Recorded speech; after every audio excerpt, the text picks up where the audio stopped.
So we're here with another feature foster parent. Today we have Casey with us. Welcome, Casey. Thank you. Casey, would you share with us briefly what your experience with foster care has been? Sure. So we are a previous foster parent. We are foster family. We don't foster anymore. We started fostering when our oldest was about 7. And we really got into foster care because we felt like the Lord was calling us to adopt. And which is kind of funny because when we were first married, we said we would have 1 kid if any, and the spoiler alert is that we have 4. So God's plans are not our plans, they're better. And so when she was about 6, we started feeling called to adopt. And I kind of had a heart pull towards Africa, knowing the poverty and the need there. So we initially pursued international adoption, but God's plans are not our plans. They're better. And when those doors were closed for us, we just sought His will, and He kind of led us into seeking our license for foster care. So we got that when she was about 7. We fostered actively for about 3 years. And we cared for 17 kiddos in that time. A lot of the kids we cared for, it was a lot. A lot of them were respite care, so we would have them for we'd know going into it that they're just going to be here for 2 weeks or for a weekend, things like that. But we did care for a lot of kids. The youngest was 6 days, and the oldest that we cared for in that time was 13.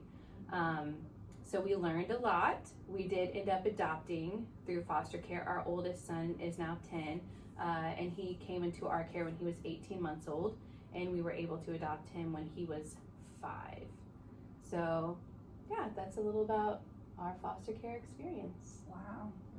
So with all 17 kids, what was your biggest challenge? There were a lot of challenges. It's a high calling, it's a hard calling, but I think for us, one of the biggest challenges was how it affected our biological child. So there were, I knew that it would be hard in some ways, but sometimes we had kiddos that had behaviors we didn't expect that put her in harm's way, which we, in ways we didn't expect. We always tried for her to be the oldest, and in most cases she was, except for just a couple kiddos we cared for short term who were older.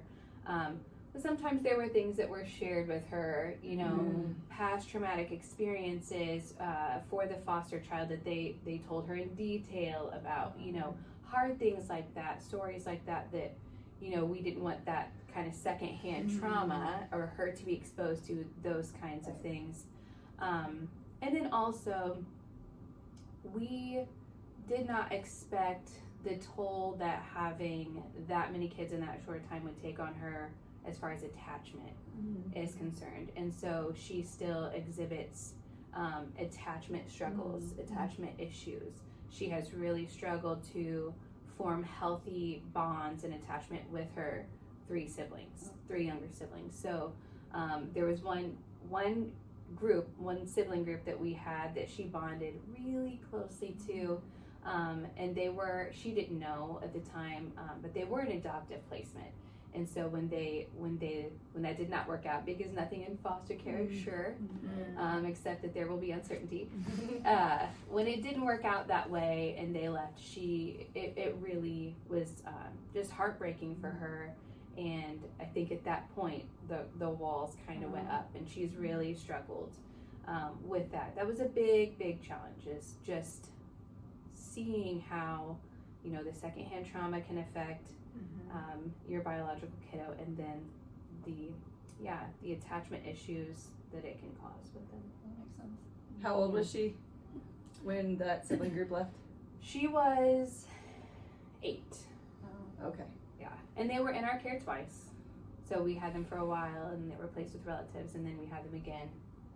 And probably seemed a little more like this might happen. Yeah, I think that regardless of how much we tell them, this is temporary, this is temporary, this is for today, we're just being a safe place. in her heart, it didn't matter. The bonds were already there. The love was already there. And it's hard when you can't even, keep contact or know how they're doing. The contact is just broken, and that was a big challenge. So what is something you wish you knew before starting this foster care journey that you were on? It's a big question. I thought a lot about this question. Foster care it's a tough job. It's a beautiful thing that the Lord can work through. But there are parts of it that are not glamorous and that are not lovely and are just downright hard. And one of the things that I wish I knew before starting foster care was that decisions are often made that are not in the best interest of the child. I think when you're going to get your foster care license, that's a phrase that you hear a lot. The best interest of the child, the best interest of the child. You hear it a lot. And so in our experience, oftentimes, not always, but oftentimes, we saw decisions that were made that were not in the best interest of the child. And that was angering, upsetting, surprising, shocking sometimes. And sometimes I feel like decisions were made that were more based on like the workload of the agency or finances. For example, if you're a traditional foster parent, there is a stipend, a monthly stipend. If you're a relative foster parent, the state pays a stipend, but it's less. So I think that there's always a focus on relative placements, even if the relative placement, which in some ways is great, right? Because it's familiar, and that's that would be wonderful for the children if it's a safe environment. But we oftentimes saw caseworkers communicating to us, saying like, we know this isn't going to go well, but doing it anyway. And that's what they did anyway. Or, sibling groups that are split up in multiple homes. And so when it's time for a biological parent visit, 4 different caseworkers would have to go to 4 different homes to get all the siblings to bring them. That's a lot. It's a lot of work, and that's a big load. So sometimes we would see kids placed in a relative placement because now it's one caseworker goes to one home, and it's less work. But then, the kiddos were neglected in that home, and it seemed like the caseworkers knew it was not going to be good for the kids, but it reduces the load of work on the agency. And it is true that the agencies, they are stretched. They are stretched, and they answers. There's not easy answers. But that was something that I wish I knew. I think if I knew that going into it, it would have been easier to deal with those things when they came up. If you're expecting it a little bit. I kind of knew, and it wasn't in this we're all here, to do the best interest of the child, and it's going to be cut and dry, and everything's going to look the way look good and healthy and right. It doesn't always look that way. So that was a tricky thing. So the videos that they do is the ideal situation. Yes. Right? And the ideal situation doesn't happen. It's not always reality. It's not always reality, unfortunately. Right. Hopefully something that you see them striving towards, and us, striving towards, but not always reality. Well, thanks so much for sharing your experience and your perspective. Is there anything you would want to say here at the end to encourage future foster parents as they consider getting into it? Sure. I would say my biggest piece of advice, encouragement, I would say that I had someone tell me once that whatever the Lord has ordained will come to pass. So if the Lord has called you to this, walk in obedience and just walk in trusting Him.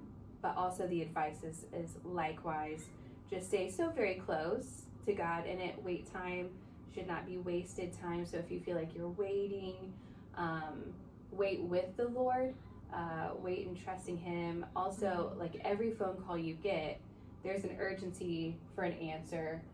Take the time to pray. And if you are in prayer daily, if you are walking with the Lord and you are hearing his voice and you know his voice, it's easier to feel his answer like in your spirit right away, instead of if there's distance and then you get the call and then you're seeking God in prayer, but your prayer life isn't really great. You're not really feeling like the Lord is answering you. It's harder to make those decisions. I just encourage. I do feel like foster care is a calling. I do feel like it's something not to go into, just lightheartedly. It's children are precious to the Lord, and I also feel like there's a lot of spiritual warfare around foster care.